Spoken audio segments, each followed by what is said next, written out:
قوم کی بچیاں ناچ گانے کو اپنا شعار اور شوق بنا لیں، ان کی نسل سے اب خالد بن ولید نہیں پیدا ہو سکتے، ناچنے والے ہی پیدا ہوں گے، محمد بن قاسم نہیں پیدا ہو سکتے، طارق بن زیاد نہیں پیدا ہو سکتے۔ مجھے صلاح الدین یاد آیا اور میں بہت رویا۔ وہ بھی کسی ماں کا جنا ہی ہوا تھا۔ اس کے زمانے میں کرک، ایک ہمارے پاکستان میں کرک ہے، ایک اردن میں کرک ہے، اونچی پہاڑی پر وہ شہر ہے، بڑا دشوار قلعہ ہے۔ اس پر ایک حکمران تھا عیسائی، اس کا نام تھا ریجنالڈ۔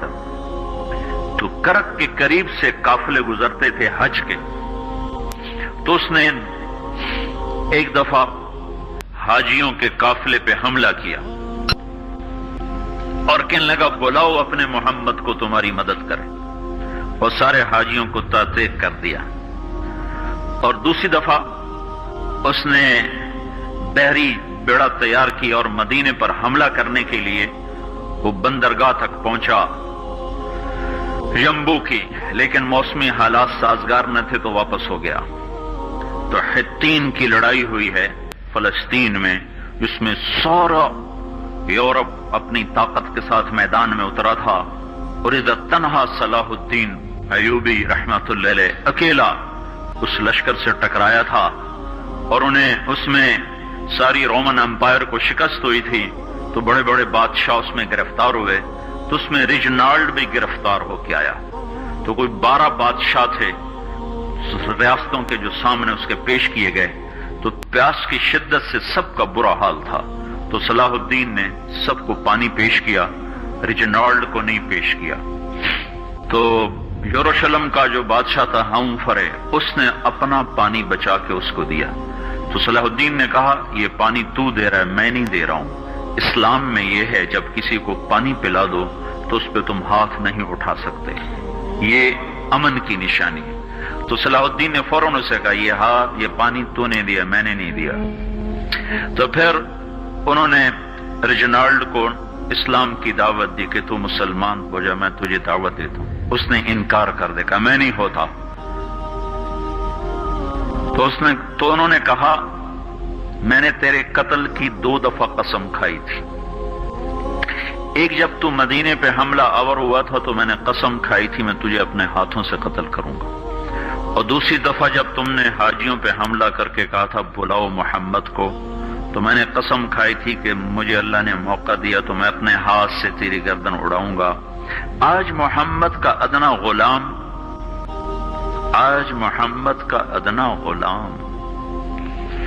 تیری اس بات پر یہ فریضہ ادا کرنے کے لیے آ رہا ہے، اور اپنی تلوار سے اس کی گردن اڑائی، وہ پیچھے لٹک گئی، پوری نہیں اڑی، پیچھے لٹک گئی، خوفناک منظر بن گیا۔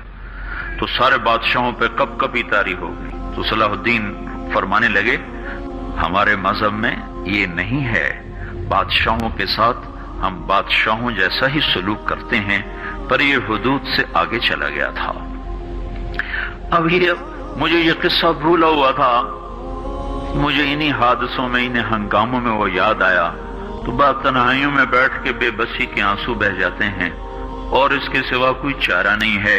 ہماری ساری نسل موسیقی میں ڈوب چکی ہے، جو بدن سرتال پہ تھرکتے ہوں، جو بدن موسیقی کے اوپر ہلتے ہوں، رقص میں آتے ہوں، ان پہ کانٹے ہی اگیں گے، ان پہ صلاح الدین کا پھول نہیں اگ سکتا، ان میں محمد بن قاسم کے پھول نہیں اگ سکتے۔ بانجھ ہو گئی ہے ہماری نسل، اور یہ یورپ کا سحر ہے جو چل گیا ہے، ہماری بے بسی ہے، ہماری بے بسی ہے۔ میں تو بس منت ہی کروں گا اپنے آپ کو پہچانو، اپنی ہستی حیثیت کو پہچانو، اپنی نسبت بدلو۔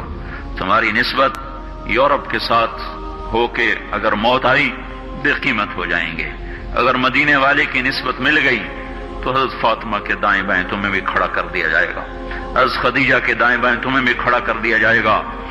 یہ چند دن ہیں، صبر کر لو، گھٹ گھٹ کے مر جانا ہی بیٹیوں کی روایت ہے۔ مشرق کی بیٹی، اس نے گھٹ گھٹ کے مرنا ہی سیکھا ہے۔ ہاں، یہ آزادی، یہ آوارگی، یہ مغرب کی عورت کا خاصہ ہے۔